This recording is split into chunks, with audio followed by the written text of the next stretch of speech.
Los pasados 4 años han sido muy activos y controversiales en el Congreso de los Estados Unidos ante la lucha de poder entre el presidente Barack Obama del Partido Demócrata y un Congreso dirigido en parte por el Partido Republicano. En medio de todo esto se encontraba el comisionado residente de Puerto Rico en Washington, Pedro Pierluisi, quien a pesar de las diversas agendas políticas asegura ha logrado importantes beneficios para los puertorriqueños. De hecho, hoy presentó su informe de logros acompañado del gobernador de Puerto Rico, Luis Fortuño Burset. Está con nosotros el candidato a la reelección, el licenciado Pedro Pierluisi. ¿Cómo está? Buenas noches. Muchas gracias por invitarme, Ariel. Encantado de estar aquí contigo. Antes de hablar de su informe de logros, hoy hubo una decisión interesante y de mucha atención para el pueblo puertorriqueño, la pena de muerte. De inmediato su reacción a esta decisión. Pues yo no favorezco la pena de muerte. Le he pedido al Departamento de Justicia de los Estados Unidos que cuando decida se impone ese castigo que es extremo, tome en consideración si en la jurisdicción en particular se prohíbe ese castigo. ¿Usted ve un empeño de Fiscalía Federal de San Juan de enviar casos a Washington D.C. para que los certifiquen como de pena capital? Entiendo que tienen que hacerlo, que hay casos que caen bajo unos parámetros y ellos tienen que entonces recomendar a favor o en contra y someterlo a la discreción. La decisión la toman en Washington de si se solicita el castigo o no. Pero yo pienso, o sea, yo no favorezco ese castigo. Yo pienso que la vida debe estar en manos de Dios, salvo excepciones como defensa propia o cuando hay un agente de ley y orden que está cumpliendo su deber o en una guerra, por ejemplo, tú eres un soldado, pues ¿qué remedio tiene? Pero salvo esas excepciones, eso de estar tomando una decisión deliberada para cegarle la vida a alguien, a mí me choca mi conciencia, mi alma.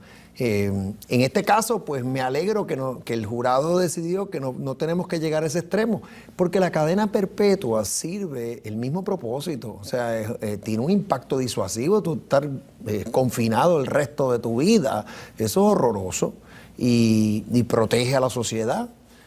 Así que espero que las autoridades federales se den cuenta de que aquí es bien cuesta arriba imponer ese castigo, porque la mayoría, yo estoy seguro que la mayoría de los puertorriqueños, al igual que en muchos países del mundo, la mayoría de los países civilizados tampoco tienen ese castigo, y aquí yo no creo que la mayoría favorece imponer la pena de muerte. 4 años, muchos chavos.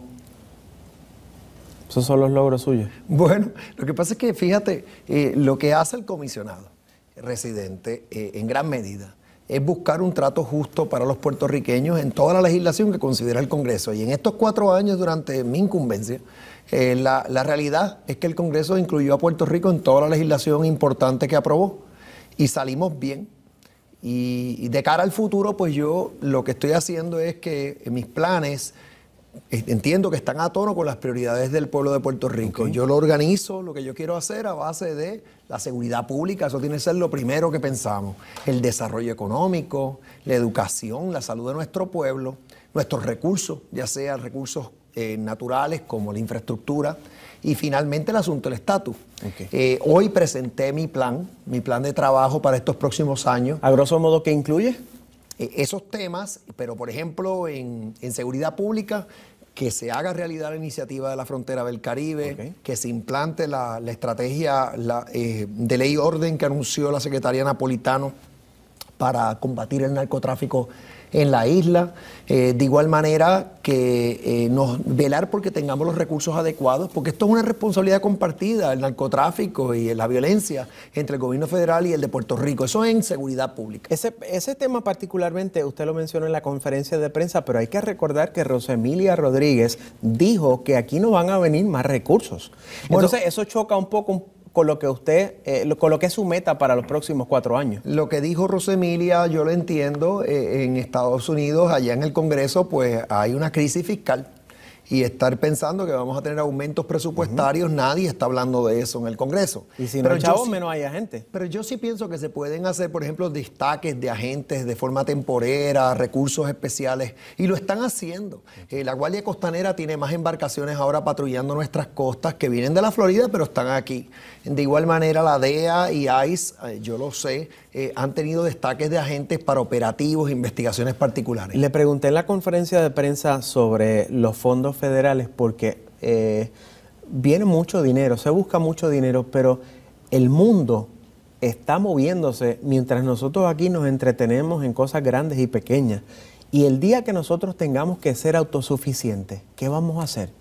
¿De qué habrán servido todos esos millones de dólares? Bueno, ahí mi visión es que hay personas que están pasando necesidad. Tú tienes personas que, pues miran, el salario mínimo no les da, o que están desempleados, o que tienen discapacidades físicas, o que son personas de mayor edad, niños de hogares disfuncionales. Entonces, para mí, el gobierno tiene una responsabilidad con estas personas. Algunos abusan, es verdad, y tú tienes que velar porque no haya abuso, pero yo defiendo esos programas como el Medicare, el Medicaid, el PAN, y yo lo que quiero es que a nosotros nos traten en igualdad de condiciones con nuestros conciudadanos en los estados, porque somos ciudadanos americanos. O sea, que la autosuficiencia tiene que ser un debate filosófico entre los puertorriqueños, no con el americano. Puede ser un debate en el Congreso y lo es. Algunos allá quieren reformar algunos de estos programas, pero yo lo que digo es que no se deben eliminar, como también tenemos algunos diciendo, mira, como hay una crisis fiscal, pues elimina de golpe y porrazo los estos republicanos programas de Fortuño. Bueno, algunos no es que sean de Fortuño, algunos en su partido bueno, algunos son reaccionarios, otros son más moderados. Okay. Y yo eso lo combato. Entonces, lo que sí, el mensaje que yo digo es que cuando tú estás en el Congreso, allí se legisla para toda la nación americana, no es como que se legisla para Mississippi o para Luisiana o para Puerto Rico. Yo lo que velo todo el tiempo es que nos traten justamente. Okay. Lo he hecho y lo voy a seguir haciendo, Ariel, porque ese es mi trabajo. Bueno, ya lo tendremos por ahí nuevamente a medida que se acerquen las elecciones. Me pareció bien curioso, y lo dijo usted, yo pensé que había sido un error en el comunicado, pero veo que usted lo reitera aquí. Comenzó con seguridad pública, siguió con ¿cuál? Desarrollo económico. Y terminó con el estatus. Sí. Así que usted está consciente que el estatus es lo menos que le interesa al pueblo. No, lo que pasa lo puso en el último lugar, no fui yo. Pero hay unas necesidades inmediatas, pero el estatus es bien importante porque llevamos tanto tiempo con esto y estamos en las mismas hace ya como 60 años. Bueno. Y yo creo que ha llegado el momento de pedir cambio y de tener más derecho. Okay. Y de, por ejemplo, el derecho a la igualdad en estos programas federales que yo todo el tiempo estoy trabajando, el derecho de votar por el presidente, el derecho de tener una representación plena en el Congreso.